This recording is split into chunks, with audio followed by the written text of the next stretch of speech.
So, ito na nga guys, may share ako sa inyo. Ito yung routine ko araw-araw at naka-alarm pa talaga to.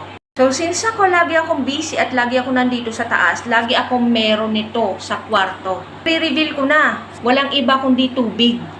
Yes, oo, tubig. Kailangan na kailangan natin to, lalo na ngayong tag-init talaga. 8 to 10 glasses a day ang kailangan nating punan sa ating katawan.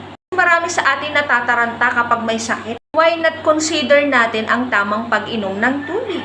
Maraming sakit ang pwedeng matulungan at maiwasan sa tamang pag-inom po ng tubig. Tulad ng pagkahilo, baka kulang ka lang sa tubig.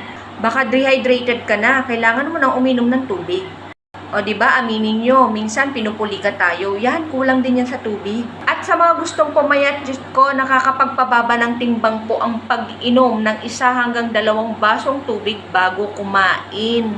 Tubig lang po ito ha, hindi po kasama ang soft drinks, juice at soup. Tubig lang talaga. At maraming sakit ang pwedeng maiwasan dito, katulad ng fatigue, inaantok, di makapag-isip. Naku, mukhang kailangan mo lang ng tubig. Lalo na sa maraming toxins sa katawan, para maalis ito, kailangan yung uminom ng tubig. So, yun lang. Shinare ko lang sa inyo, kaya ako merong ganito.